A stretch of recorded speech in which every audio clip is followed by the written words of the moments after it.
Let me bang. I do let you bang. Hey, let me bang you, man. I let you bang. I let you bang.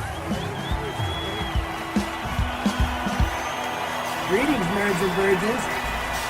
Go for Jesus. No for Jesus, people. Hey, I'm not surprised, motherfuckers. Ladies and gentlemen, it is time once again for your favorite mixed martial arts podcast. Recording out of Los Angeles, California, it's MMA Roasted with Adam Hunter. Who the fuck is that guy? Who the fuck is that? That was a rock band. That's what that was. What do you have, your own theme music? Who the fuck are you? No, it was the fucking the music I was listening to while I was trying to figure out what was wrong, and I figured I had to restart things. I restarted. Okay. I was saying you came onto the show with your own theme music. Like you're like It's a band that I like called Head PE. What's it called? Head PE. Head PE. What is it? What kind of music? Head PE. Metal, heavy metal. Yeah, it's funny, man. You were like back in the day. You were the only black guy at the Metallica concert, right? Yeah, pretty much. Yeah, I love. I've always kind of rocked with metal ever since I was little. So. All right. Well, we are recording right now, people. This is the MMA Roasted Podcast. Chang didn't even know we're recording, but we are. Oh shit! No, really? Yeah. I didn't. No, man. Before you start, I gotta say this weekend was a disappointment, and I'm a little hurt. Yes. But you know, my man didn't come through. The guy that I really wanted to win, but we'll get into it. But I just want to say that everybody that's listening, I'm a little hurt. Your background, you're fading into the tiger a little bit. I'm not sure if right? Is he, Joe, a little bit? Isn't he coming in and out? No, that's fine. I mean, with these Zoom green screens, it's all a chaos. So who cares? Yeah. I mean, it looks fine for me. I like the Right. background. All right, cool. All right, let's talk about the fights this weekend. So talk a little bit on Tuesday, but yeah, I think Justin Gaethje, man, Be honest. He didn't show up like he usually does. Or Khabib is too good. It's just Khabib has that gorilla strength. People don't realize to prepare for Khabib, you really have to wrestle with heavyweights because it's as if a heavyweight is grabbing you. And I think people are just the look of what the fuck did I get myself into during Justin Gaethje's fight was that same look that women fighters have when Cyborg hits them for the first time. Yeah. Where they're like, man, I thought I was prepared for this, but I was not prepared for this. And I talked about like Tanya Evinger, Leslie Smith, girls that can take a punch from every other female fighter. When Cyborg hits them, they're like, oh shit. And it's the same thing when Khabib takes you down. I think it was not that at all. I think what was it? I think that he didn't show up. I think of course. You know, he has gorilla strength. He really does have some kind of other strength. Like, it's like Hulk smash shit.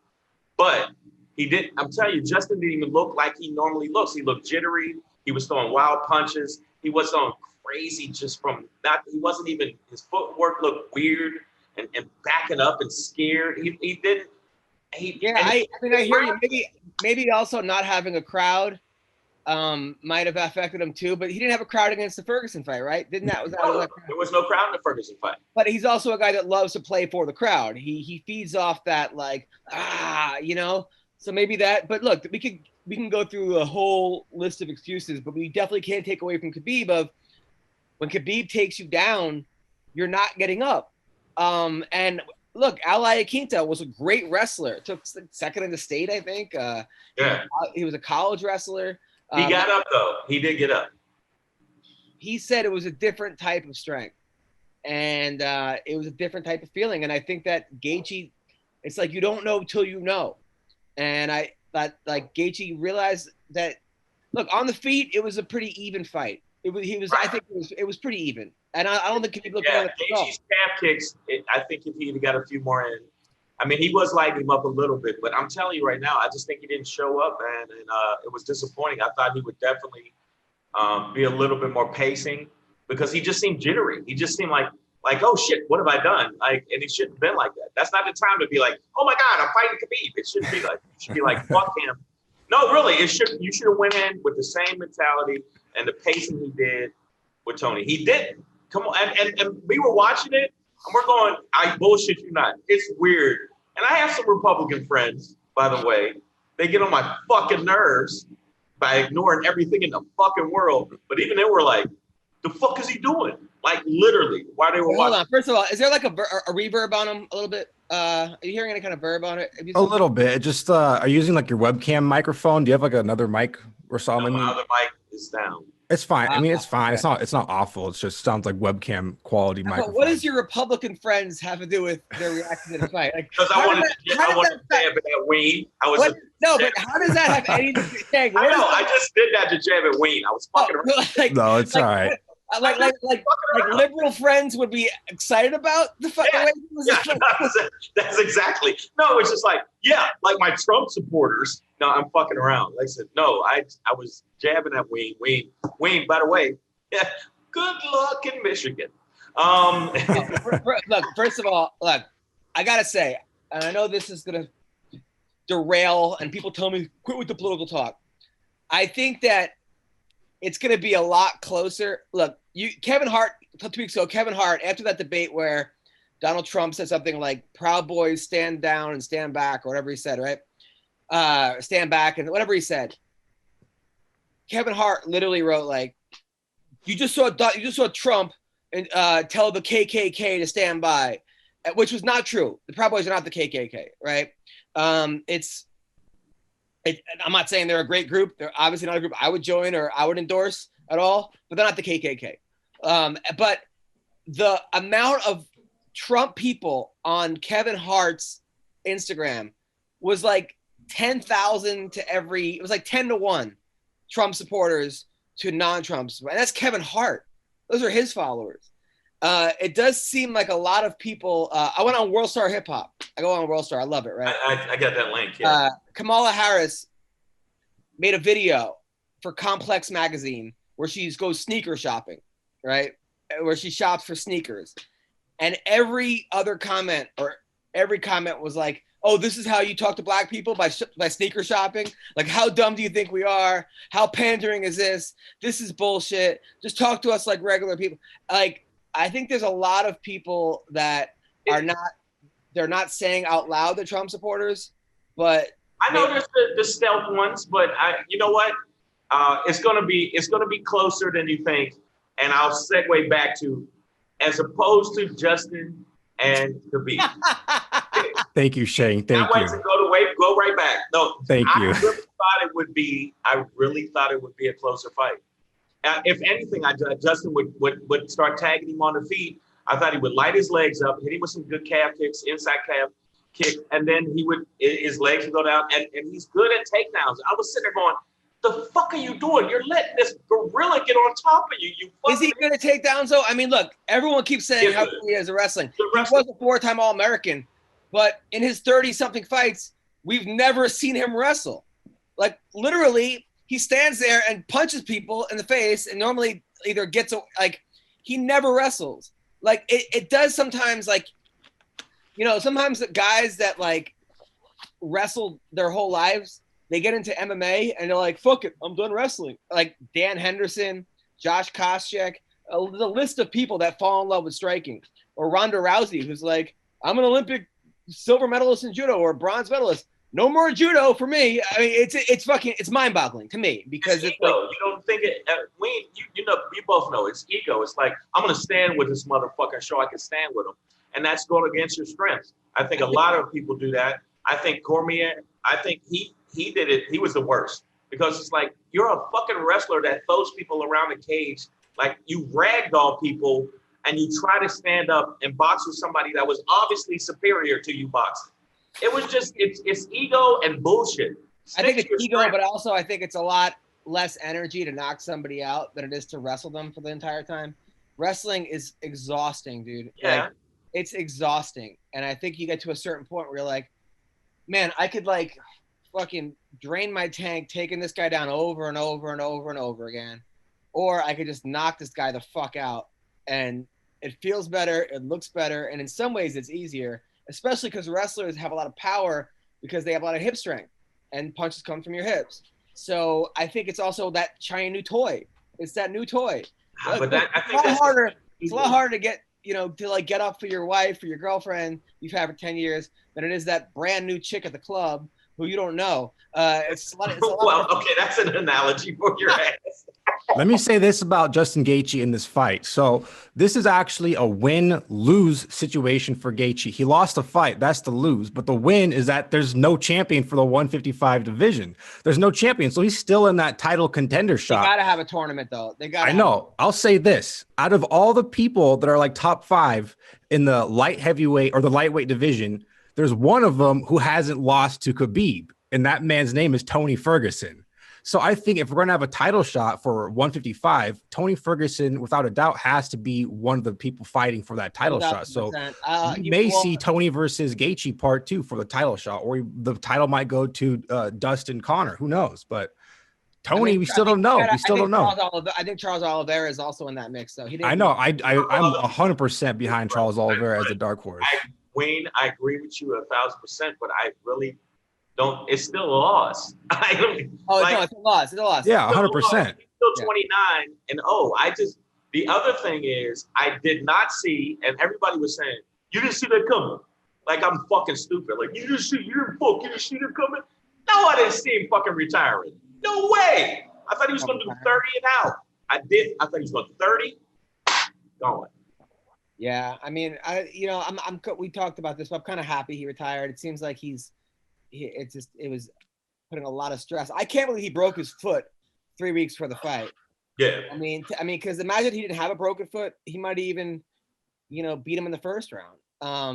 So let's talk about the fight this week: Anderson Silva versus Uriah Hall. So Uriah Hall says Uriah Hall says the champ, Stylebender, takes easy fights. I don't understand that at all. Or he's looking for easy fights. He called out Yoel Romero, dude. Well, he beat Romero, he beat Robert Whittaker, and he just beat the Eraser. Paulo Costa. Where Uriah Hall is fighting Anderson Silva, who's 45 years old.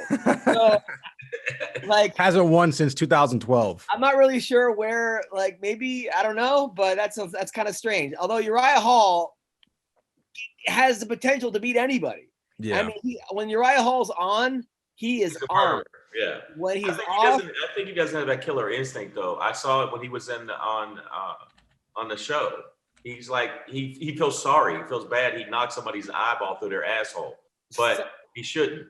Something's up with that. Now, Bellator has cut 30 fighters, right? I don't understand. Some of these people, obviously, John Fitch retired. Rafael Lovato Jr., who nobody ever talks about. This dude has arguably the best BJJ in the world, and he was undefeated. He beat Mousasi. He beat John Salter. He beat Gerald Harris. He was 11-0, and he had a brain aneurysm, something wrong with his brain, and he's done. He's a guy that it sucks because there are certain guys that retired undefeated that will never know how good they are. Chris Holsworth is a guy that won the Ultimate Fighter. Right. Had some brain problems. We don't know how good he could have been, and it sucks because these guys they never hit their peak. How Lovato Jr. never got the accolades that he really deserved because he really is that good. So Bellator cut him, but obviously he cut himself. John Fitch retired. I think it's a good thing. It was time. It was time. Rafael Carvalho got cut. Not really sure why. I mean, he lost Mousasi, but Mousasi's awesome. Joe Schilling got cut. That's some bullshit. Joe Schilling, I mean, either cut or walked away, but Joe Schilling, he was 4-6 in. It's not just that. It's the behind the scenes shit. I saw Dana White doing the thing about Dana White, the people he doesn't like. Yeah. And it has nothing to do with their fucking fighting skill. There's people that it said the top 10 fighters Dana White doesn't like on YouTube. And then some of it I was like, that's petty bullshit, bruh. Look at his fighting record. Fuck the fact that you and him don't get along. But Dana doesn't cut people he doesn't like. I mean, Dana I mean, Colby Covington literally said he was going to smack Dana in the ass with the fucking belt and all this other shit. And I mean, if any other company, if you say I'm going to smack my boss and the head with a belt after I beat the shit out of the guy. Like, you're getting fired. Dana did not fire Colby. I mean, there have been plenty of guys that infamously did not get along with Dana. I mean, he may not sign you, but okay, that right there. Let's put Ben Askren in there, in that category. But Ben also said, they called him a fat bald guy.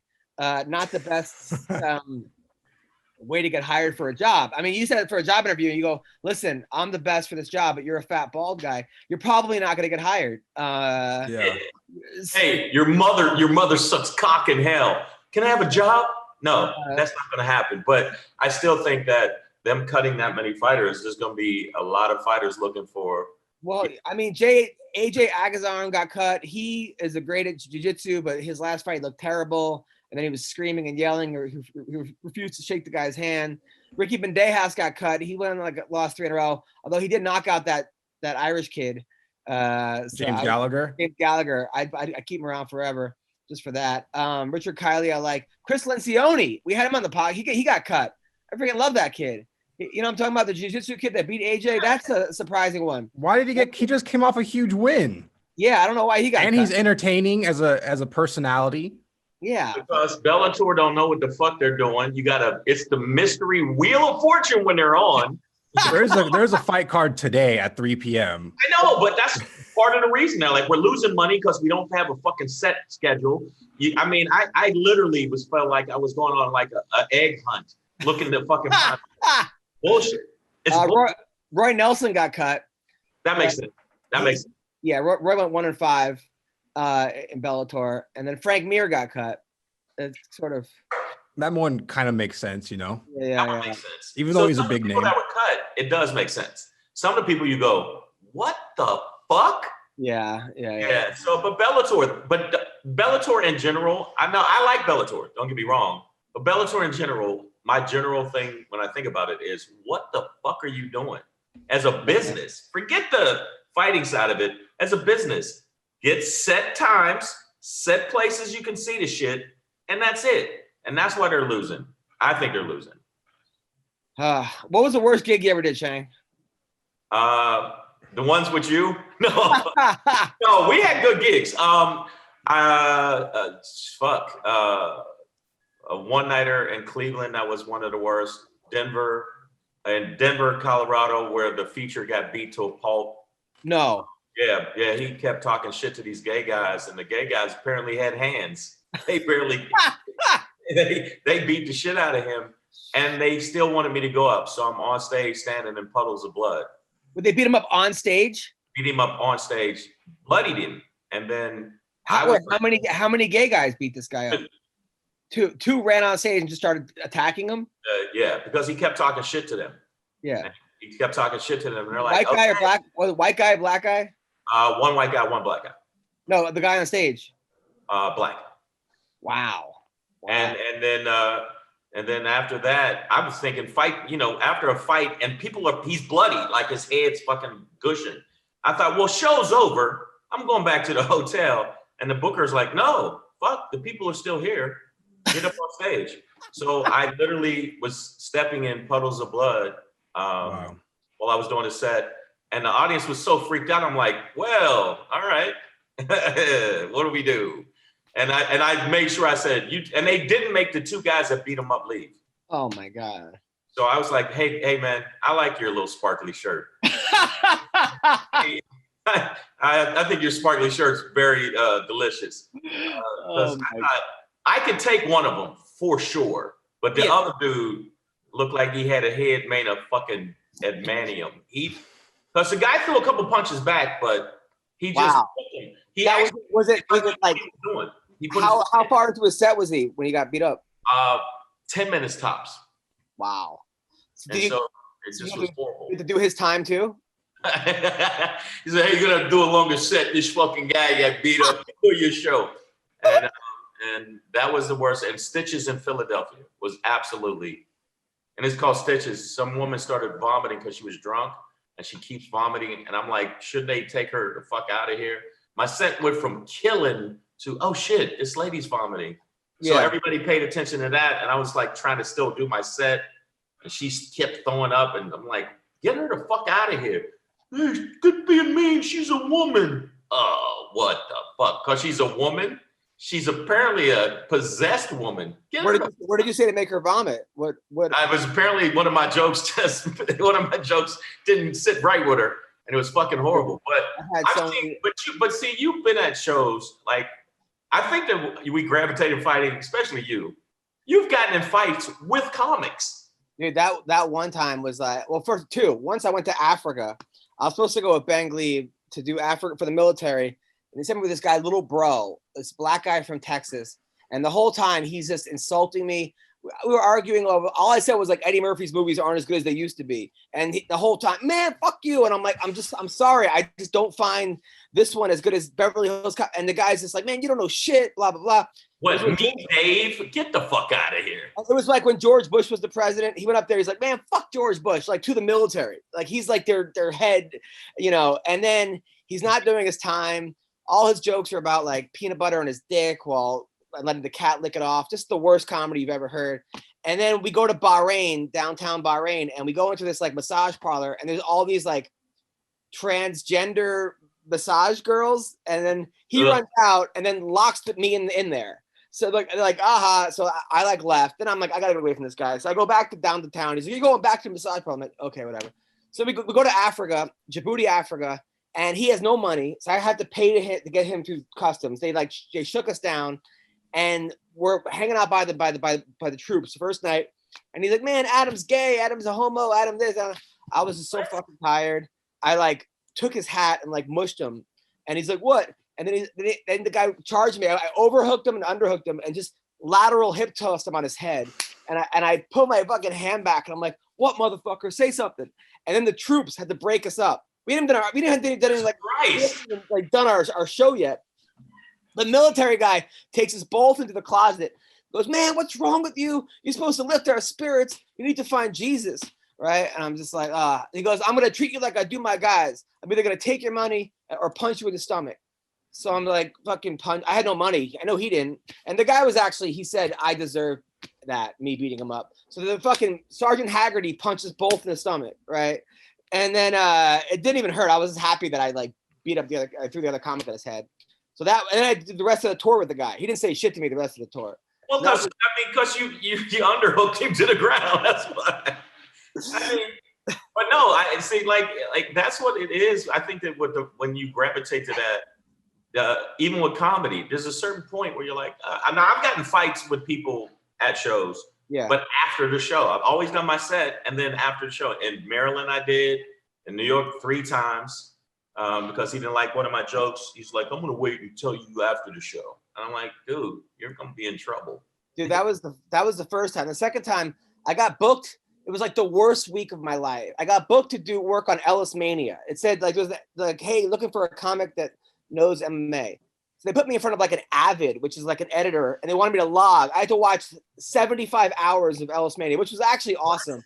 Because back then it was like he had like these fights where he had like people that were mentally challenged. He had fighters that had shock collars on them, while mentally challenged people would shock them while they would fight each other with blindfolds. These are the kind of fights he was having. And then he had like a guy dressed up as a pizza guy fight a guy dressed up as a taco in a boxing match. So I'm watching like hundreds of hours of this, but I don't know how to use an Avid or edit. So I'm at the wrong job. And I'm working at like midnight to 8 in the morning. And I keep getting like, first I got a phone call from the LA health department saying that some girl that I slept with tested positive for an STD and I need to get tested the next day. But they wouldn't give me, that's all the information they gave me. So I had to go to the gay men's health clinic the next day to get an AIDS test, which I didn't have AIDS or an STD, but they didn't tell me what girl or who it was, right? That was one. Then I did a gig like on Tuesday in Tennessee, and the booker told me he was going to mail me a check of me getting paid. For like 3 weeks, I didn't get the check. It's in the mail. He goes, drive to my office in Nashville. I threw it like to Chattanooga and pick up the check. So I drove 3 hours the opposite direction, got the check from the office. He wasn't there. Went to the bank to cash it. It was a fucking bounce check. They called the cops on me. I had to leave, and like they took the check. Then I had to go to the gig. I get to the gig. It's a Catholic school. Like it's a devout Christian school, and the kids are getting credit to either go to church or my show. They didn't tell me any of this. And then the lady tells me this. She goes, listen, if it's too dirty, I'm going to go like this. Okay. Within my first 30 seconds, I hadn't even started my act. She's going like this. It's already too dirty. Right. But the kids are dying laughing. Right. They had a break before that of like ice cream or something. Right. So an ice cream break. This is the kind of college it was. So I get off stage, I crush, but I could tell she's furious. She makes a beeline to me. Luckily, her boyfriend had like a Navy shirt. So he was laughing. And she's like, how dare you? I go, listen, before you yell at me, this check that I am supposed to bounced. I did the show for free. I lost money on the plane ticket. I could have really screwed you by not even doing this gig. And she's like, oh, okay. And then so that was it. Then I go visit a family member who was on heroin with her husband. This sounds like the script of Precious. They had a dog. Their dog was locked in the car. Like her husband, got her into the drug. And it was like a close family member who was in rehab for like a back injury. He turned around to her and I threatened to kill him. I go, if you ever, and then I got kicked out of that house. So then I get back to LA and I'm like on Friday. This all happens in a week. And then I'm doing the gig at the Ha. I forget my computer in the car. I knew I wanted to do a new joke. It was in my computer. I go to get my computer. It's in a backpack. I'm with Terry, the owner of the Ha. We're talking. This fucking comic comes out of the fucking here and just cracks me in the face, like blindsided, because he says I stole a joke from him. And at that point, I was like, motherfucker, I had the worst week of my fucking life. Like, you're fucking dead. As soon as I saw blood, I was just like, my eyes went like, Tush, and I just started fucking hitting him. And then he's like, come on, motherfucker, we'll dine in hell together, which is a line from like Gladiator. He says, I stole 300. He got 300. He stole a line from Gladiator or 300. And then that was fucking, so then that was that. So yeah, that was the worst fucking week. Comedy's not as hardcore as MMA fights. It's close. It's close. All right. But yeah, all right. So Robbie Lawler. Robbie Lawler is out of his fight against Mike Perry. It's probably for the best. To be honest, I'm happy about that.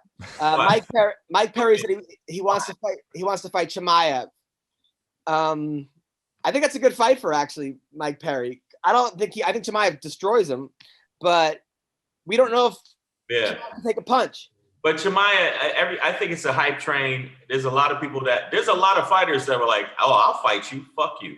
That like because he's calling out everybody, and I want to see him call out. He's calling out top 10. So he's fighting Leon Edwards. He's ranked third in the I don't even know what division is. Is this middleweight or welterweight? That's just they pushed him through, and Leon is going to put a hurting on him. You think? Dude, this guy's never lost. He's an Olympian wrestler. I don't think either of them have lost. They're both undefeated. And Leon Edwards lost plenty of times. Leon, really? Yeah. But nobody's tested his chin. Which is why I want to see him Mike Perry. I don't think he's dumb enough to get into a fight with Mike Perry, a stand-up fight. But tell me that wouldn't be hilarious. Mike Perry versus Chimaev. That'd be great. But Mike Perry's a psycho, and I love it. It's weird. I'm a purist, but for some reason with Mike Perry, I go, the blackest white man in the world. Well, that's an insult to black people, number one. Yes, it is. But no, I do like, but sometimes, man, when he's fighting, man, that motherfucker throws hands, man. He crunches. I don't like the fact that his ex-girlfriends are saying that he was abusive to him, his ex-wife. But they said he got a screw loose. I mean, Tony got a screw loose. Tony got a screw loose too. Tony might have a couple screws loose. Did you say it? He might have a couple. I think he has a drawer full of screws loose. I'm going to completely derail this, but I was thinking about this yesterday because John Jones, he might have a screw loose too, and Tony for sure has one. Would you guys rather spend who would you rather have a roommate, Tony Ferguson or John Jones? Because they're both kind of terrifying people. Tony Ferguson, because Tony Ferguson, and I text him back and forth, and like we were working together on some stuff. Or Tony Ferguson is a nice person. Deep down, he's a really sweet guy. I think he's obviously got some demons and problems, and probably has some like OCD and maybe some bipolar stuff, and probably But he's a nice human being. I'm not saying John Jones isn't nice, but Tony doesn't seem like a selfish person. Where right. John Jones seems like narcissistic to a higher level. Somebody told me, I don't know if I believe this person, but somebody told me that allegedly John Jones went up to him. He had a hot girl with him and said, "I'm gonna fuck your wife later tonight, whether you like it or not." And then the guy just like took his wife and got out of there. But like, I don't know if that happened. And I don't want to start any rumors. Okay. No, yeah, exactly. But, all of a sudden, you see the Twitter light up. Fucking Adam. But I don't know, man. I don't know if that happened. But if John Jones said he's gonna fuck my wife, I would be like, we're moving. Moving out of the state. What do you think of? What do you think? We're going to the witness protection program. I don't think that Tony Ferguson would tell someone that he's gonna fuck someone's wife. No, yeah. I mean, he seems like he definitely seems like when it comes to fighting, he really does respect that side of it. It's just, I just think he's mentally, aside from that, woohoo, gone. John Jones also is. A lot of people have said he's fucked people out of money. The people that have like trained. Right. He has a maliciousness about him that I just don't like. But I mean, as a fighter though, there's a lot of fighters that I like, and you know, BJ Penn, for some reason, I liked his attitude. I've hung out with BJ. He's one of the nicest guys ever. Yeah, BJ Penn. There's certain people, but BJ did some fucking banana shit too. Yeah, but like fighting with a guy at a bar, I feel like in Hawaii, is this something you do? I think that's actually like the way to get into the bar. Like I think that's actually. All right. But, I mean, Tony Ferguson. How funny that is. Like, good, dude. All right, if you tap, I'll let you get in. Sorry. It feels like Tony Ferguson. Whereas like, okay, so that guy that complains that he trained John Jones, tipped him out of $13,000. Yeah. He used to be in the UFC. You know what I'm talking about. Or maybe he was in Strike Force. And he was a trainer over at Jackson's and yada, yada, yada. All right, let's say that's even true, right? Let's say they had a disagreement. What's $13,000 to John Jones to a guy that did train you? And then you're like, hey, it's like not going to work out again. You know, like John Jones has made millions of dollars. If somebody said, or why not just come to a deal and be like, hey, you thought you were getting $15,000. I thought I was not giving you that. Here's half. You know what I'm saying? It doesn't seem like. Yeah, but it's a bitch move, and John Jones has done a lot of bitch moves, whereas Tony hasn't done a lot of bitch moves. Yeah. Okay. I don't think anybody's ever accused Tony of stiffing. But Wayne is 100% right. You got to still keep him in the mix. Since there's no belt, fuck that, dude. They should definitely bring him back in the mix. I know he got beat. Gaethje beat him, but I still think that it would be entertaining and great if he came back and fought for a tournament. I'd watch that, absolutely. It'd be the biggest tournament of all time. Nick Newell got scrapped today from his fight in Bellator. Oh, it no. Sucks. I'd give an arm and a leg to watch that fight. I love. You know what? You're going to hell for that, by the way. Nick Newell would laugh at that joke, and he's always telling me to make jokes about him. Nick Newell, yeah, it sucks though, because Nick Newell's a great fighter, a really great fighter, and a great guy. And also, he's a guy that like speaks his mind all the time. Doesn't go with the flow. I mean, he's sitting there. He's anti-lockdown. Seems to hate Joe Biden, but he does. You know, a lot of people that don't give their opinion because they want fans and they don't want to alienate certain people. And I respect people that do, actually, in some ways. You know, like people that actually their fan base is one way and they feel another way and they say it. Fuck, that's pretty cool, actually. What's the guy I'm running a blank here. I apologize. He lost 2 times, and it was both of them were suspect, and they might have a trilogy. Max Holloway and Alexander Volkanovski. Yes, I like people debate back and forth with me about. I think he got robbed. Honestly, that was one of the worst. That was probably the worst robbery of the year.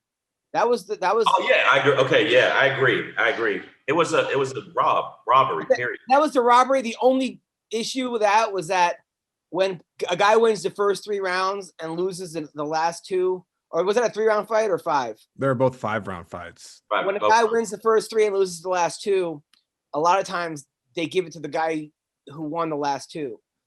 Dominic Reyes comes to mind against John Jones. It's like that's the only issue was like, oh, why do you?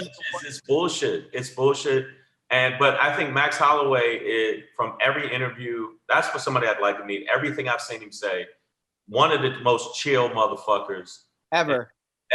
And he was chill about even losing, even though everybody and their mother was saying, Motherfucker, you won that. I have yet to meet a Hawaiian that I didn't like, a fighter. I mean, they're all nice, cool. Yancey Medeiros, BJ Penn, Max Holloway, Kendall Grove, the dude that we had on last week. Tyson Nam? Tyson Nam, the guy before that we had on. Him and his brother are from Hawaii. He's fighting this week. Kevin Natividad. That dude. But there's something about the other kid that's really, really nice. The 125 pounder with the battle rapper wife who's like smoking hot.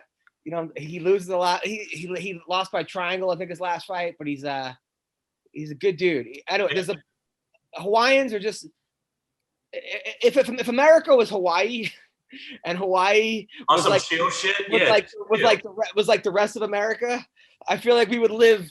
This would be a much better country. Like just because Hawaiians are just tougher. The women are hotter. They put out. They're just very key. They put out. They're very family-oriented people, and there's an honor to them. There's an honor. There's an honor to Hawaiians. Like that's why I think that even when I'm gonna go back to Tony. Even with Tony, if they had a tournament like that, I bullshit you not. I think it would go through the fucking roof.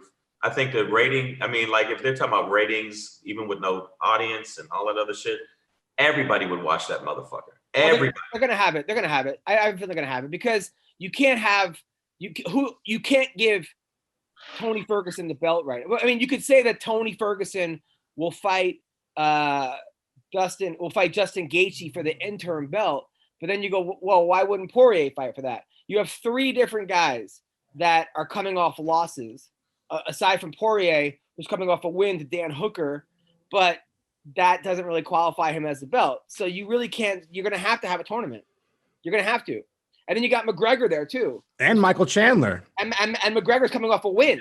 So what do you? Michael Chandler, you can't even put him in the mix yet. No. I agree. I mean, don't get me wrong. Michael Chandler is a monster. I watched some of his fights over the weekend, and I watched some stuff to see if he, all of the shit applied. And I'm going, yeah, but he shouldn't just get jumped over all of these. No, absolutely not. I mean, absolutely not. And like the asterisk from Michael Chandler is the Pitbull brothers, because he got destroyed by the Pitbull brothers, by one of the Pitbulls. I think he got knocked out pretty quick, right? Like a 30-second. Yeah, no, he murked him. But I know he's there because they brought him over and they're hyped about it. But man, you can't just jump over everybody. No, I mean with Ben Askren, it was a little different because he was the Bellator champ and he was the ONE FC champ and he had not lost. So they gave him Masvidal, who was a pretty high-ranked opponent. Well, they gave him Robbie Lawler first. Robbie Lawler first. They gave Lawler first. Right. But you can't do it with other guys because it just doesn't make any sense. With Chandler doesn't make any sense. If you had who's an undefeated Bellator prospect right now? I mean, if you had AJ McKee come over, maybe you give him a top five, maybe a top five guy. But it doesn't really. They don't really have anybody right now. I mean, Diego Lima has been around. Musasi's been around. AJ McKee is the only undefeated guy in Bellator right now. I mean, MVP has a loss. Is there another undefeated fighter in Bellator right now that I'm missing? Is the new light heavyweight champion who just beat Ryan Bader? Is he undefeated? No. He's been defeated. Yeah, he's been defeated. But I think, like, I'll give you an example. When I was watching, I wasn't the card. I thought wasn't great this past weekend. I thought it wasn't great, but Whitaker fucking amazing. Did his thing, man. Like my boy was like, I think Whitaker's back and his mind's right. And I was like, yeah, because he was going through some stuff, missing his family, having babies and stuff like that. But he seems focused as fuck, man. Let's see one more fight because the gorilla broke his shoulder also in that fight or something.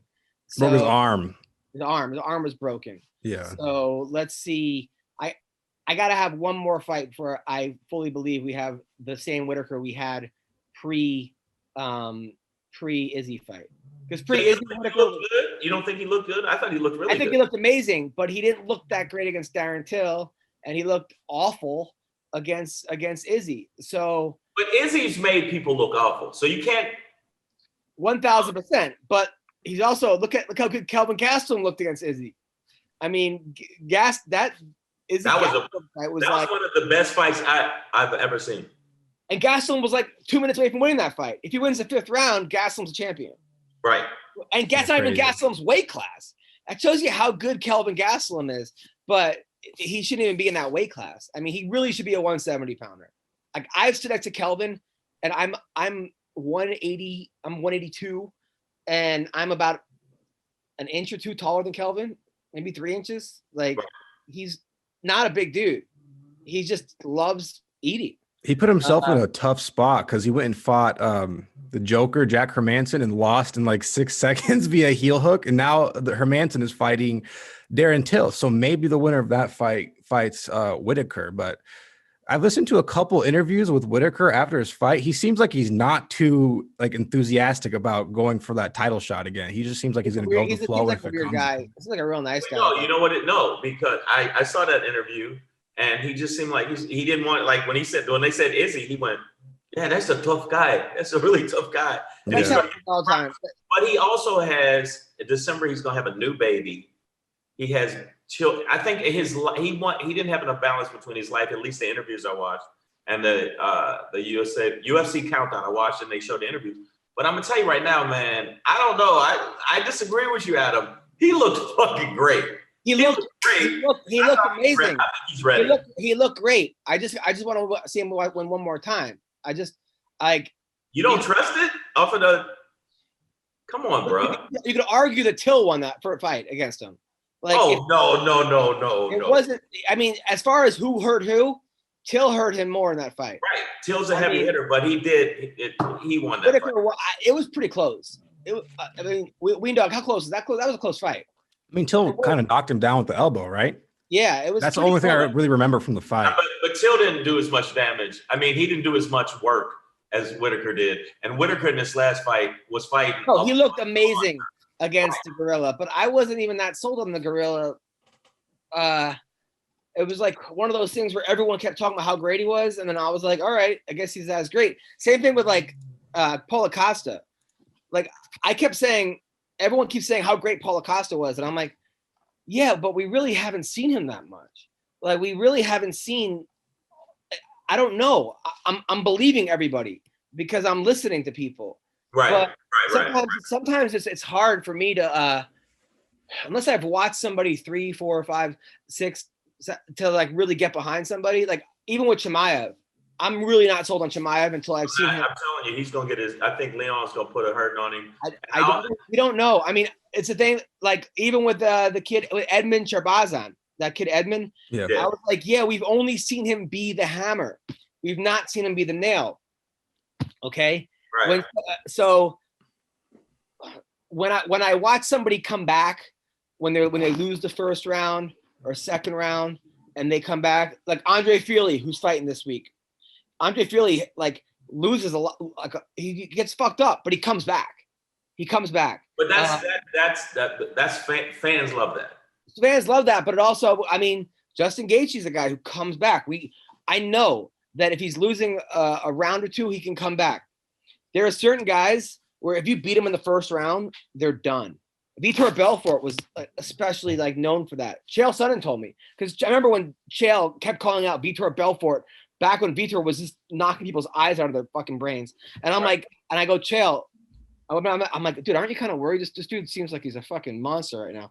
And he goes, you just got to get out of that first round. You get out of that first round, you can beat this guy.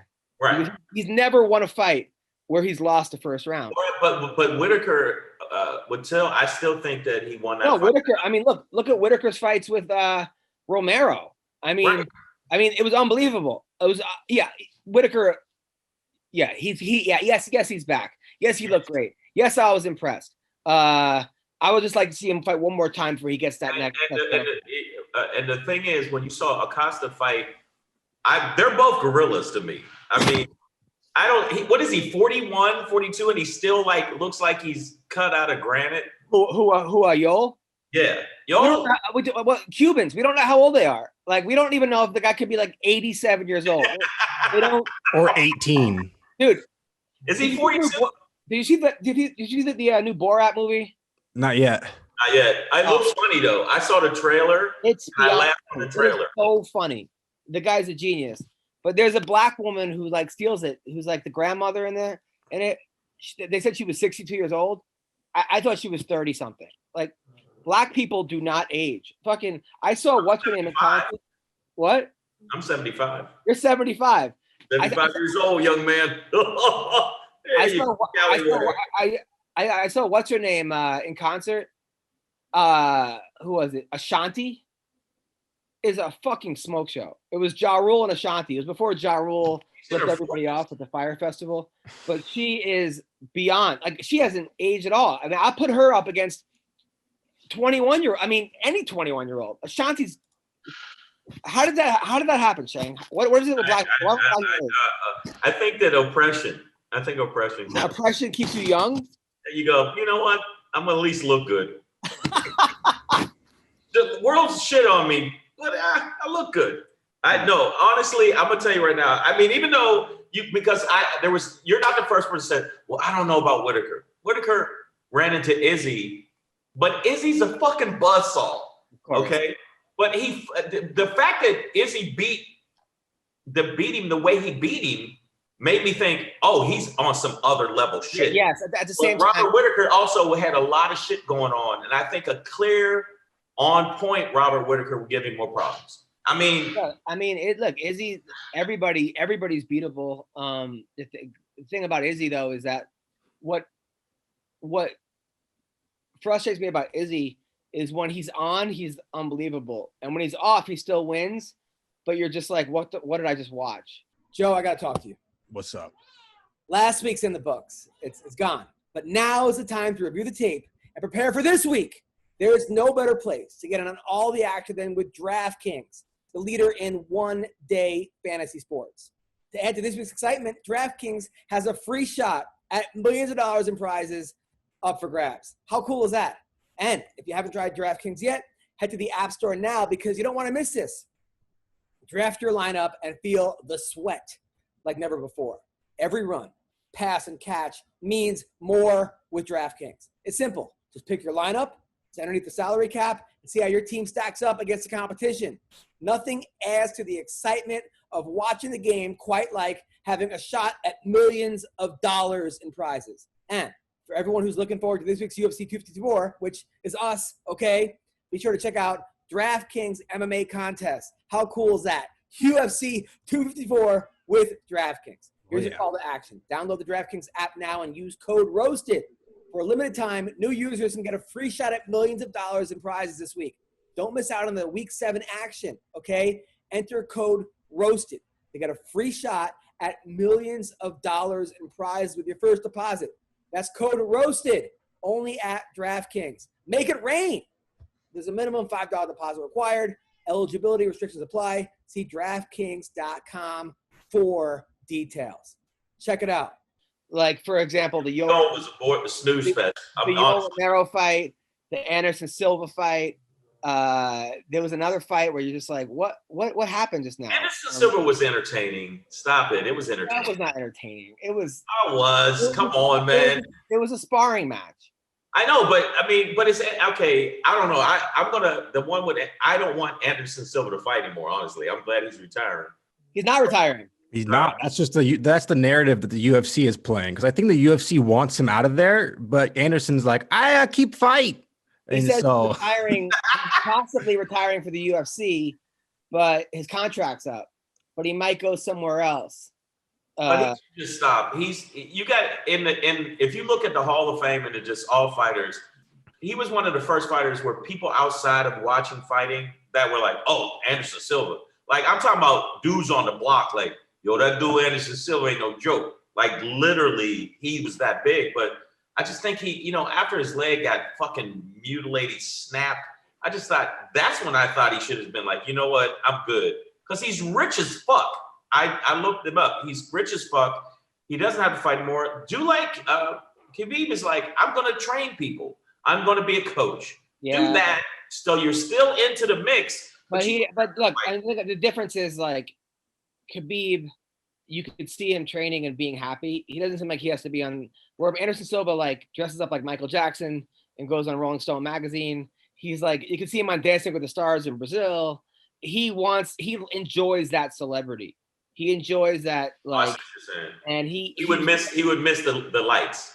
You know, and that's the thing. It's like, as far as fighters go, I hate to say it, but Hollywood and MMA has really not. They really haven't embraced fighters after fighting.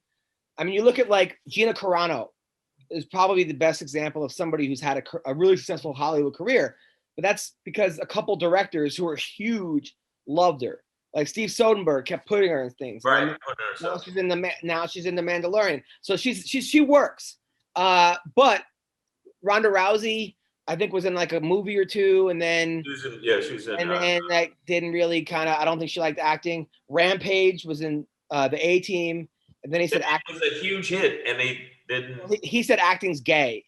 That probably didn't help. You know, maybe that might be it. Yeah, that might be it. I know that, like, you know, Randy Couture was in the Expendables, and he's in a lot of stuff, but it doesn't seem like, you know, it just Sean seems like St. Pierre was in Captain America and is coming up in 2 other movies. Yeah, right. Marvel, when you're in with Marvel, yeah, maybe you're in, but I'm saying, but it doesn't seem like the longevity. It seems like the projects become less and less big. It's, you know, because acting's a skill. It's hard, and it seems like The Rock is, even with like John Cena's in a bunch of movies, but like nobody like The Rock. Like The Rock has seemed to be like the one guy who went from WWE to became like the biggest fucking star in the world. They said it was, for a while there, it was him. They named 4 of them, and they said no, he eclipsed Tom Cruise. Which Tom Cruise for a minute there was the biggest by far. Yeah. And they said that for The Rock to eclipse him is just crazy. Well, I mean, it's hard. It's hard.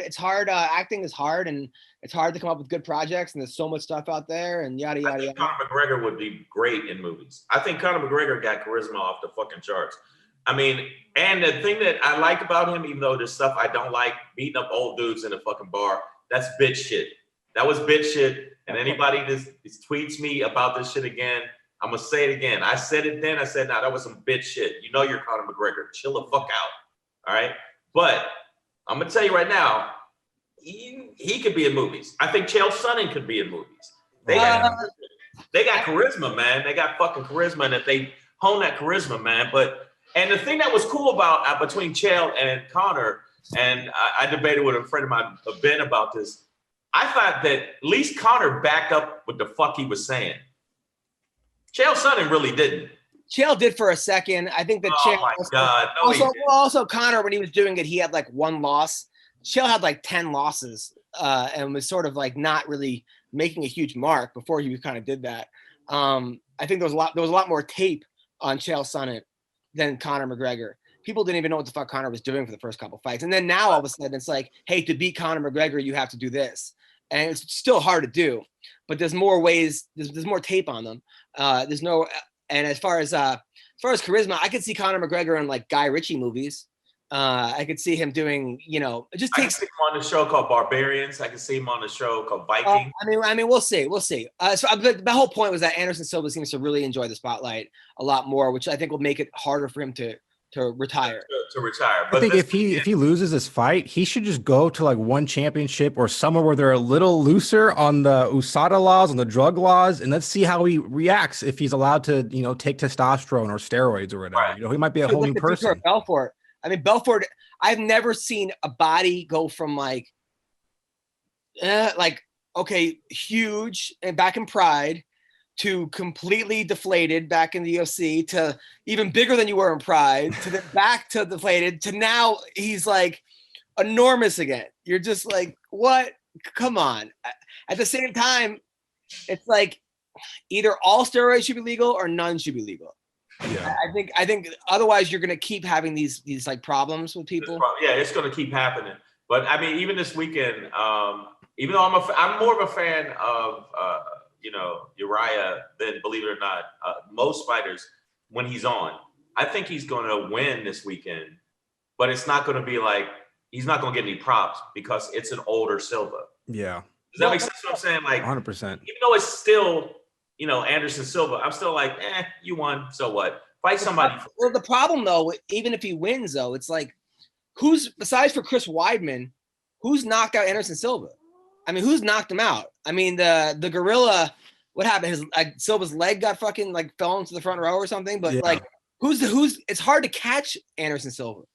It's hard to. And I've never thought about it. I can't think of anybody that really clocked him that way, other than.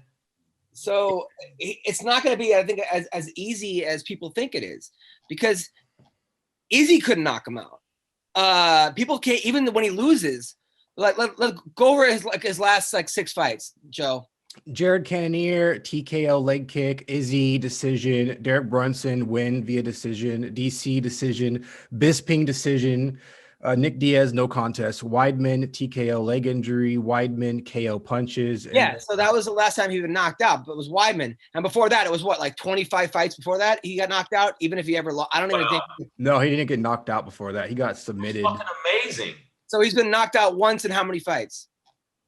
Like actual knockout is once by Chris Weidman. The other two are like TKOs. And how many fights?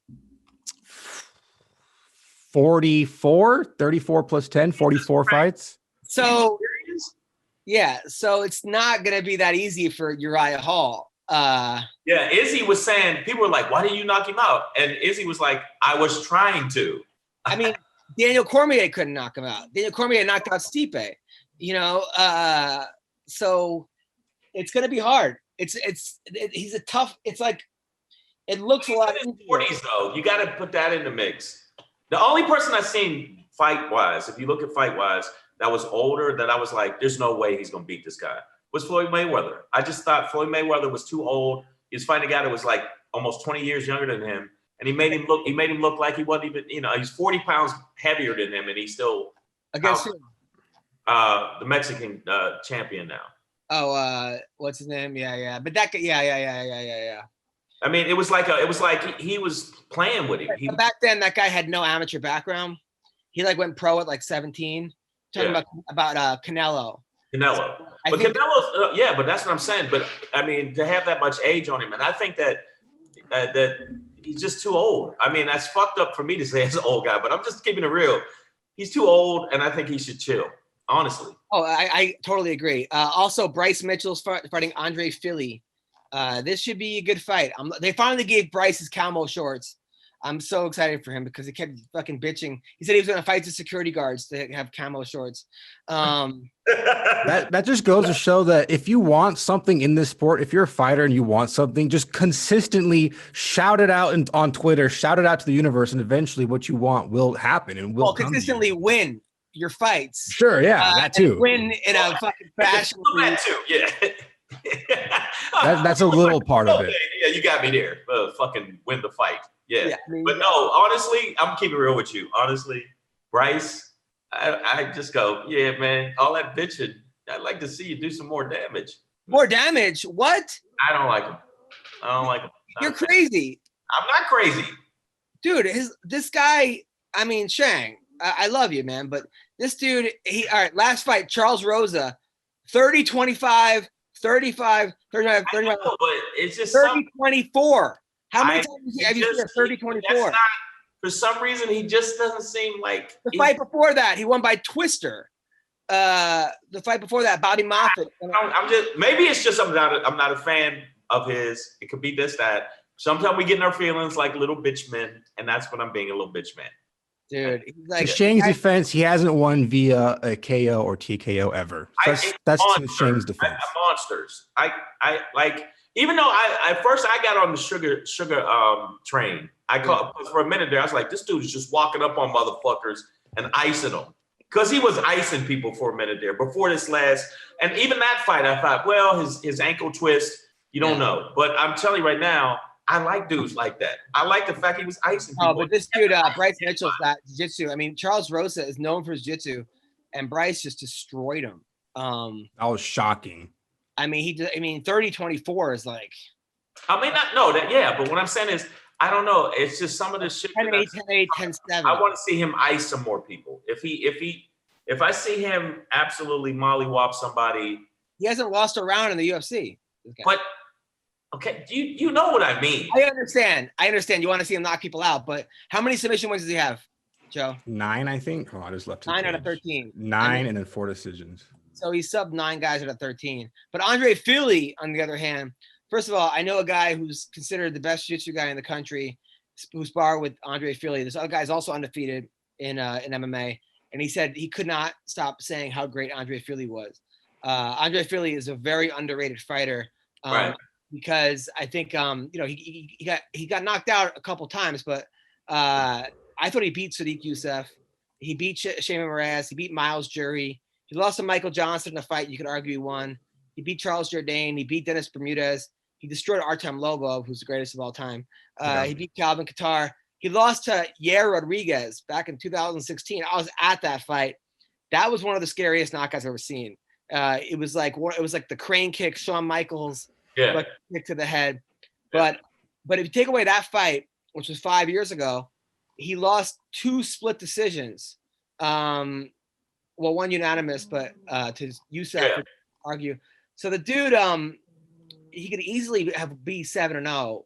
1, 2, but 3, 4, 5, 6, it's the 7, same 8, shit. 9-0 his last 9 fights. It's the same shit that these fighters do, and the fighters that listen to this show, please do not hurt me. That's just like, stop not playing to your fucking strength. Play to your strength. If you're a wrestler, use your fucking wrestling. Yeah, but he's not a wrestler. This guy's. I know. If you're one of the best, if you got the best jiu-jitsu, then use that.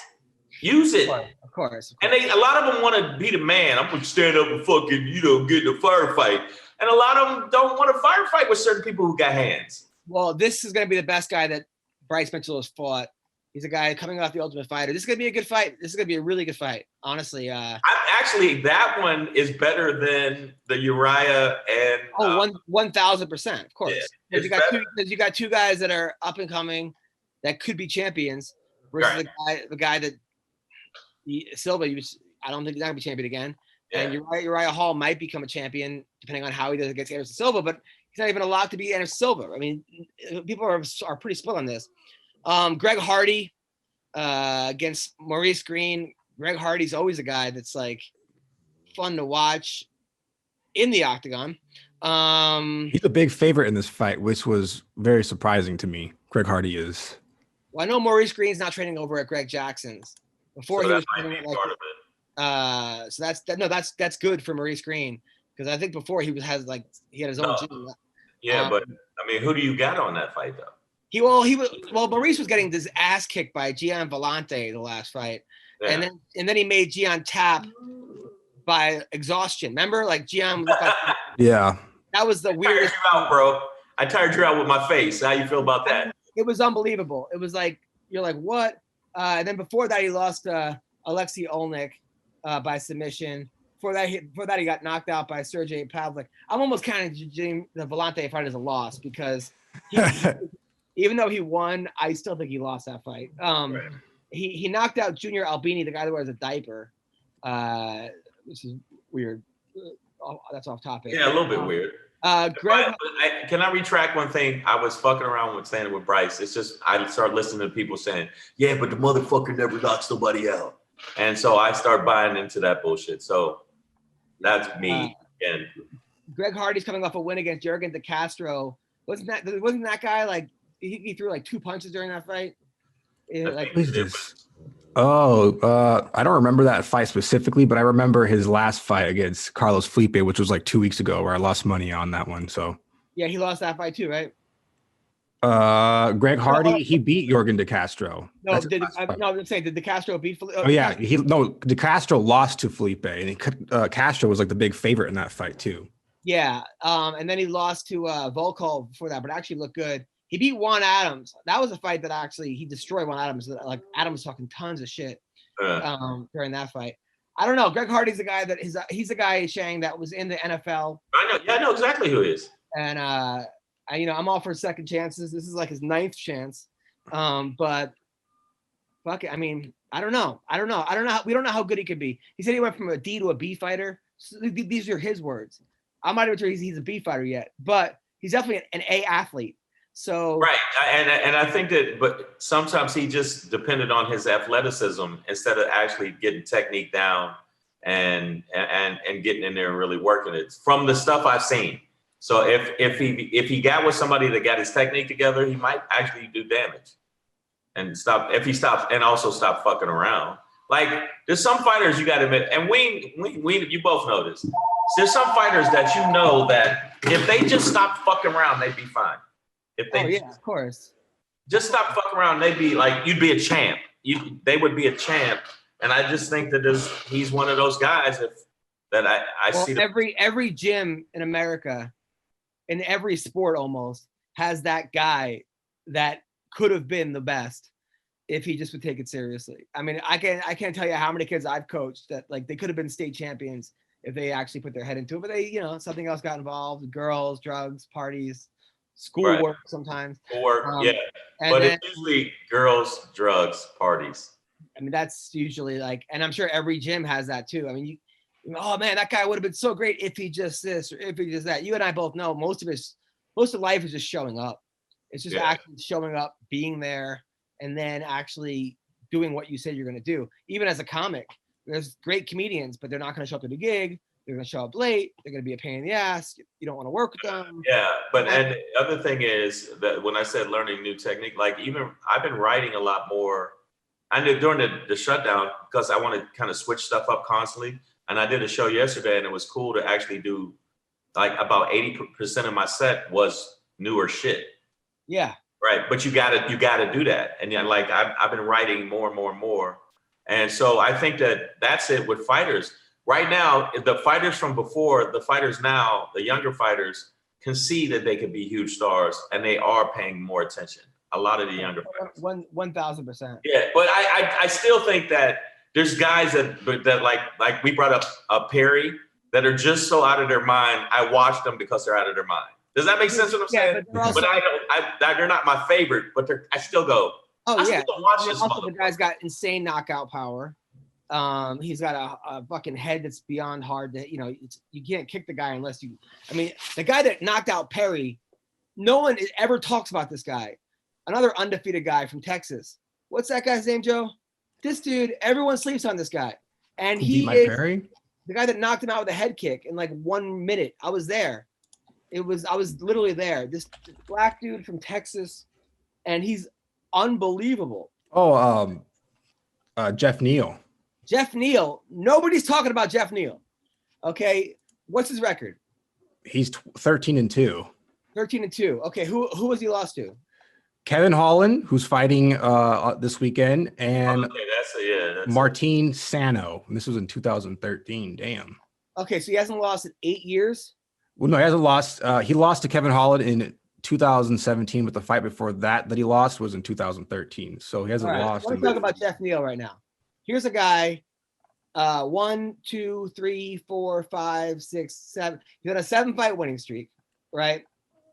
He beat Mike Perry. He beat Nico Price, knocked them both out. Perry in 1 round, Nico Price 2 out. He beat Bilal Muhammad, who's killing it right now. Right. Knocked out Frank Camacho. Knocked out Brian Camozzi. Choked him out. Beat Chase Walden in the first round. Beat Bilal Williams. He lost to Kevin Holland. He got knocked out by him in 2017. Before that, he beat Ty Flores, and then he lost in 2000. Before that, there's a guy people should be talking about. 13-2. On a 1, 2, 3, 4, 5 on a 7-fight winning streak. But it's also if they see if you're marketable or whatever else, it's all kind of other bullshit, which I think that's the part of it I don't like. It's like, but is he good on the mic? Yeah, but he can fight his ass off. And so, I mean, Perry's an exception for me because I just think he's out of his mind and I like watching train wrecks sometimes. But the guy that we were supposed to talk to, the same thing. I just like, why would that dude also right now, why would he get signed? Why wouldn't he just immediately, Well, I'm kind of stalling right now. So Sherrard Blackledge was supposed to be on the show today. Yeah. I go, hey man, I'll be out of training till around 1:15. No problem. Let's do it then. Sounds good. Send him the link. He hasn't looked at it. Yet. So I don't think we're gonna have him on today. But I happen to like the kid a lot. Another fighter that everyone's sleeping on right now.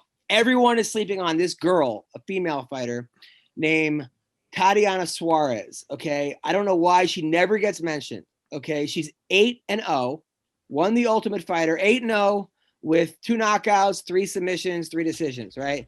just beat Nina Ansaroff, beat Carla Esparza, knocked by punches. Alexa Grasso, she beat her by rear naked choke in one round. She's beaten everybody. And then she went undefeated as an amateur and also undefeated in the Ultimate Fighter. So if you look at all her fights, if you include the Ultimate Fighter fights and the amateur, she's 12-0. She's a national champion wrestler.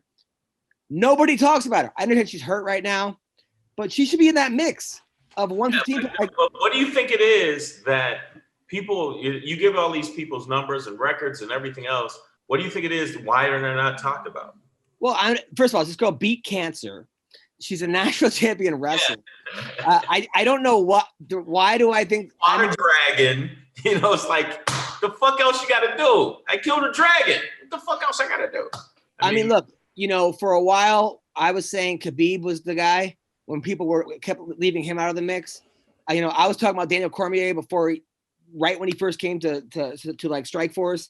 I was talking about Chris Weidman. I said Colby Covington's going to be champ one day, back after his first fight. So I think that the people that know MMA, they know, they know it. I think it's hard for people to right now. There's no Ultimate Fighter. Right. There's the countdown shows. It used to be on Spike TV where it was like an all week. They would air the countdown specials. Yeah. And that kind of got you excited for the fight. But there's not really a place right now other than the internet that you're really kind of like know who these people are. Like they're like all this shit that happened in the world. But where do you learn about Jeff Neal right now? Like where it used to be on the Ultimate Fighter would give you a showcase of some of these people, but they were like kind of new ones, and then the coaches you would get to know a little better. So that's gone. So where do you find out this? They don't have like an MMA. I mean, they have these shows on Fight Pass. But unless you're a hardcore fan, you're not going to spend time on Fight Pass during the week watching the Karen Bryant show or whoever is on, the Megan O'Leary interview. I mean, and they're probably great shows. I'm just saying that most people are not going to. I don't know the answer to that, Chang. Okay, yeah, no, I think it's marketing. I think it's marketing and how much shit they talk. I think that the people who talk shit will get and can fight. And can fight. Let me make sure I clarify that. They get pushed forward fast. Like, even though, again, I bought into it too. The Sugar Show, I bought into it too. And it just seems like they get pushed more because they're also, you have the Sugar Show is also like a kid that was on the Ultimate Fighter. It was on the Contender Series. That's Snoop Dogg like. So now you got a kid smoking weed with Snoop Dogg. A white kid with fucking crazy. He's definitely, a white kid with crazy hair and a crazy tattoos who looks like fucking, Urkel McGregor. Stephen Urkel and McGregor have the one, except he was white. Like this fucking guy looks like Screech, but fights like McGregor. And Snoop Dogg's all about it. And then he has like the marijuana angle. He has the Twitch angle. He's in the video games. He's got that it factor that the young generation loves. The TikTok generations of like the anti-fighters love. The kids that are like, man, that's my guy. A lot of guys can't identify with a lot of young kids can't identify with that blue collar, whatever. Like Bryce Mitchell has that thing that all the good old boys. Right. Like, I like it, man. I like the way he fights. I always have, always will. Like Trump supporters, the middle America people. Right. They all gravitate to Bryce Mitchell. But what do you think it is with Izzy? Because, Izzy got the young crowd too, because he is into anime and he actually does moves from Yu-Gi-Oh! And no, he really does. And he's the best. I'm trying to think. And he's the best in the world. And he's also like 80-3 as a kickboxer coming in. So you had that. I'm saying it's hard for a guy like Jeff Neal or even Tatiana Suarez. Tatiana Suarez, I think she almost like she won the worlds or something in wrestling. She represented Team USA. She's a Mexican immigrant who also loves Trump, I believe. She's also like she should have her niche. I don't know if it's marketing on the UFC side. I think it's marketing. I really do, because there's some guys that I don't know. You see them on camera. You see guys and girls. You see them on camera. You see the way they talk. They talk shit. They do their, even when they win, they kind of do something special. I just think that's what it is. But it's not just pure fighting. And the thing is, getting away from that, if you are a hardcore fan and you really know the ins and outs, you get discouraged with it. I got to go, oh, what the fuck? Because this dude came out and started doing a swirl. Now he's... Well, I think a lot of it also is how often you're fighting, right? Angela Hill was getting no push. Then all of a sudden she fights every 2 days and fucking on everything. Now people are finally getting behind Angela Hill. So a lot of it is how often. I think Tatiana Suarez had some kind of injury, so that prevented her from fighting. Right. But a lot of it is that, how often you're fighting. I mean, look, Weili Zhang, I think should be a huge star. I mean, she ran through Jessica Andrade, like knocked her out cold in 30 seconds. To a lot of people, yeah. Then she had the best fight I've ever seen in the women's division, or men, arguably, against Joanna Jędrzejczyk. It was a fucking... Yeah, that fight, I remember it from the knot. But now no one's talking about her. It's like out of sight, out of mind. I don't know the answer to this. I do think that there needs to be some sort of a mainstream show on ESPN that isn't just Ariel Helwani talking about it, that showcases people in a different way where you can get behind. I think it should be, this is going to sound like but he knows me, aside from this, I think that this would be for you would be the perfect show, of balance of joking around, having fun, and actually talking about the fights. Like, we talk shit, and I know I was fucking with you, Ween, and say shit, but actually to get into the nuts and bolts of fighting, and it would then get those people on there what is Izzy calls them regulars. He calls them casuals. Regulars. Yeah. The casuals. Casuals are regs. And so to me, I think that would be, like, I could see MMA Roasted on that platform. Well, so many people have told me I was never a fan of this guy until your show, whether it was Ben Askren, see what I'm saying? Whether it was Colby, whether it was like Lauren Murphy, whether it was Yancy Medeiros, or Tall Steve, or these other people like, oh, I love this guy now. That's my new favorite fighter, blah, blah, blah. Even Jessica I think we bring out a certain, funness that isn't showcased on a regular interview show where they're just it's like straightforward talking about that. Whereas you'll say, yeah, man, so your wife's pretty fucking hot. And that makes people go, oh shit, his wife is pretty hot. Even Gerald Meerschaert, people are like, I fucking love that guy, So, I think there's something about that. I think that, there needs to be, not that MMA isn't as big as it should be or is bigger, but it's huge. Fight Island, I never thought was going to click, and it does. But I still think that there's a place where we could help younger fighters and fighters that deserve it get that push. And it doesn't have to be from saying, all Brazilians are animals and yada, yada, yada. It's just, there's other ways to do it. Yeah. But the one thing I get when people do that, it's just the reason I said that with Kobe is just that it just seemed like such a show. Like, it just seemed like everybody's saying you're a nice guy, but then I see you say some shit that's fucked up. Yeah, he says it, but then he walks out with 3 Brazilians in like his corner. Yeah, so it's like, which is it? So as a fighter, the motherfucker can throw hands. His cardio's off the fucking chain. I'm not saying that. But sometimes that back and forth, but if you're a nice guy, why are you doing this bullshit? He is a nice guy. I think don't do that bullshit. Be your authentic self. Like Wayne, because I couldn't think of the name, but Wayne got it. Max Holloway. Max Holloway is a bad motherfucker and is just himself. All right, bro. All right. I got it. You're right. You're right. I'm sorry. No. Okay. Fuck it then. You know what I meant. I know what you mean. We do every week. We debate whether or not Colby should be a nice guy or not. No, I didn't say nice guy. If he's a fucked up human being, then be that fucked up human being. But don't be.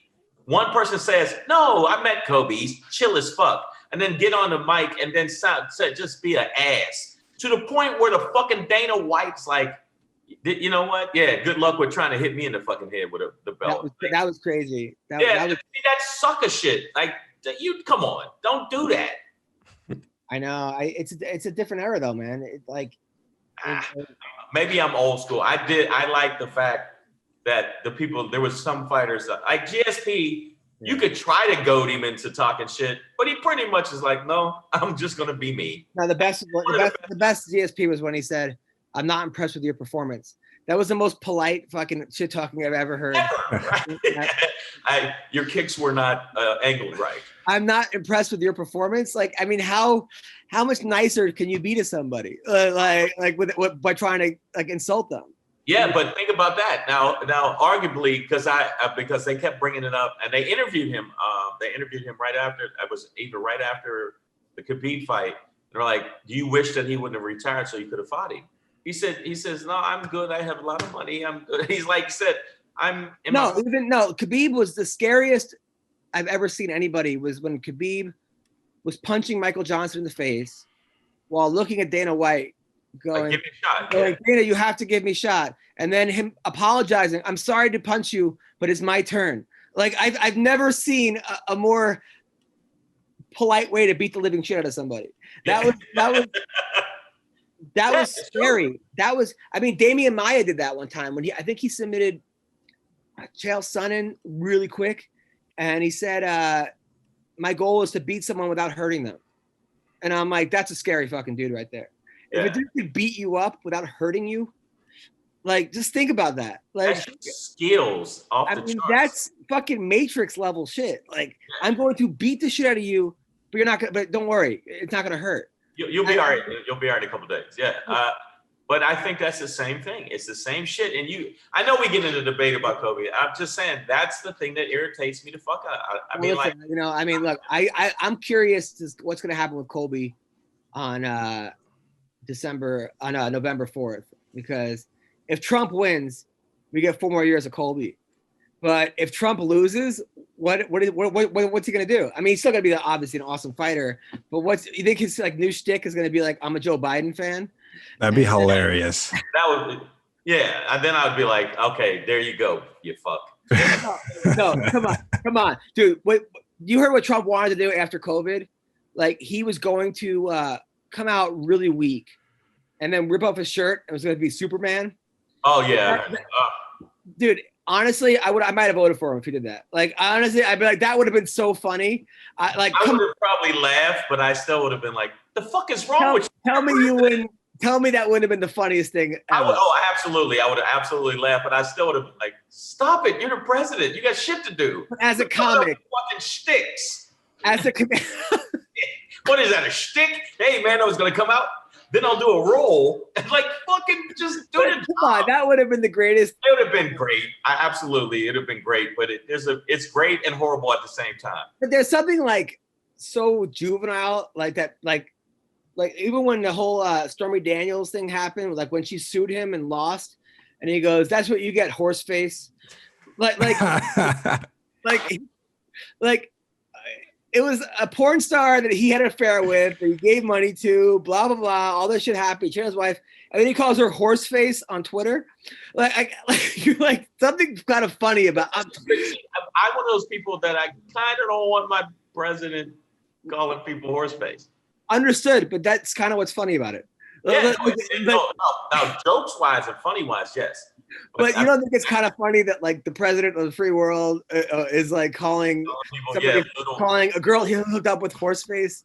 Like that's something like a 6th grader would do. Like hook up with a girl and then she gets mad at him and then call her horse face. Horse face. But if Trump wins, Kobe's gonna be on top of the world, and his marketability will still be viable for another 4 years. They might give him a fucking spot in the cabinet, dude. They might make, who knows? I mean, yeah, but I'm telling you right now, man, he's got, if they match him with the people that they say, if the Masvidal fight comes through, because it's not solid yet. He's gonna beat Masvidal. Okay, you think he'll beat Masvidal, but if he doesn't, I think that could be a wrap right there. That could be a wrap. He has enough of a fan base that people will always watch him. Unless he just gets like murked, to the point where he gets knocked out in 8 seconds and then knocked out again in 8 seconds. Okay, whatever. But he really wants that Masvidal fight because he knows something, which makes me think that they trained together for years, which makes me think he knows he's gonna win. Like, he's not calling out Wonder Boy, not that he's not calling out certain guys. Not saying that like he wouldn't beat Wonder Boy or he wouldn't beat Chimaev. Or he wouldn't beat, certain guys, but they'd be, I think, a harder fight for him. Wonder Boy is almost the hardest fight for anybody in the division because you have to get somebody in your gym who knows fucking 10th Dan karate that is going to do what he's going to do. And that's a whole different thing. Masvidal does everything well, but it's not hard to bring guys in that do everything well. It's hard to bring in guys that are specialists. Like even Damian Maia, like you have to keep putting yourself in the worst possible situations in practice and getting out of them or not. Right. What about Usman? What do you think about him having a return fight with Usman? Because it was a close fight, even though I think that's a great fight for him. But I think it would be a great fight, and I think that's the one they should do. I think that not Masvidal. I think it should be Usman. I think that even Gilbert. I think even Gilbert Burns. I think fuck no. Gilbert Burns. Don't get me wrong. He's a monster, but the fight I want to see. I don't want to see Gilbert. I don't give a fuck. Yeah, but Gilbert has earned that spot. He's earned a spot, but I'm telling you right now. You just went on for 30 minutes how you won. No. He earned a spot, but I'm saying no. He earned a spot, but so did Kobe. Because it was a close fight. It was a close fight. Well, 100% he's earned the spot. But the fight next, they've already told Gilbert he was the next in line. He was on his way to Fight Island before he got COVID. So then they put Masvidal in the last minute. Like he's beaten the guys that he was supposed to beat. So you have to give him that thing. Okay, so you can see both sides of it. You see what Of course. I think Colby's a more marketable fight. I think that the UFC wants that fight more. I think that it's a great fight. The fight was a minute away from going either way. Right. But it's exciting. But you can't say you're next in line. You get COVID. Now you go back in the line. COVID is an opponent here. You can't lose to COVID and then fucking go back 3 spots. You have a Superman shirt underneath your. Yeah, right. Okay, so Aween, which one would you want to see? Now, I'm not saying Gilbert doesn't deserve it, and I know what you mean by the purist, but I told you I don't like a lot of stuff, but there's occasionally I go, Mike Perry, kind of crazy, kind of like it. I think that Usman and Kobe would be the fucking fight to watch, bro. I agree with that, but I just think it's so fucked up that the UFC doesn't give Gilbert Burns the title shot. I think that's fucked up because they're basically like, playing edge games with him. Like, here you got it, Gilbert, but you got COVID, so no, never mind. Here's Gilbert Colby, Burns has won 1, 2, 3, 4, 5. He's won 7 fights in a row. Okay, he beat Tyron Woodley. He beat Damian Maia. He beat Gunnar Nelson. He beat Beast. He beat Kunchenkov. He beat OAM. You beat Damian Maia, Tyron Woodley, and Gunnar Nelson back to back. And if your last loss is in 2018, which was 3 years ago, you should get the spot. 2 years ago. Okay, so can we do this then? But I do want Colby to fight Usman. Yeah. I bet you a lot of people. Anybody. I don't think Usman beats. I think Gilbert Burns beats Usman. I think so too. And then I think so 3. And then it's gonna be Colby versus Gilbert Burns, and which would also be awesome too. That would be awesome. I think Colby beats Burns, but I think Burns beats Usman because I just think it's matchups. I think it's matchups, and also Burns has trained with Usman for years and called him out. And I don't think Usman's getting up for Burns like he is for Colby. But that's what makes it more exciting. I think that he'd have that fire under his ass for Kobe. And for Burns, it wouldn't be as much. So That's what makes the fight, for me at least, because I go through Twitter wars. I tweet. Yeah, no, I'm up. It's in there. Yeah. Anyway, we got to talk. We got to wrap it up. Shane, what do you have coming up? What am I doing? Oh, I got shitty social distance shows coming up, and then, that's the only way I can put it. Shitty and the comedy shutdown. I'm doing it like in front of a whole bunch of screens. Aren't you gonna be in Vegas? Vegas is I'm gonna be in Vegas I'll be in Vegas. I can't remember the name of the place though. So fuck it. You're at the. I looked it up. You're at the Fremont Resort, and casino, like the Fremont Country Club. So I know they're paying a lot of money. So I'm going. Yeah. It seems like an urban show, right? An urban show. It's weird. I fluctuate from I'll get like an urban show, then I do a mainstream show, and people are like, you do both. I'm like, fuck yeah, dude. Yeah, it's called comedy. Shows in cornfields, where the children of the corn were there with Adam. Yes, that was hilarious. All right, I'm at the Alameda Comedy Club December 4th and 5th. Then I'm shooting my special the 18th. Then New Year's Eve, December 28th to the January 3rd, I'm at the LA Comedy Club at the Stratosphere. Ween Dog, what do you got coming up? Subscribe to the Joe Perez Show on YouTube. A new episode comes out today. Yes. Oh, cool. Thank you guys so much. So me and Ween agreed on more shit than we didn't. Yes. Yes, is a very monumental episode. Yes. I think that's because he has COVID. It's a side effect. Anyway, you guys are the best. I'll talk to you soon, guys. Thank you.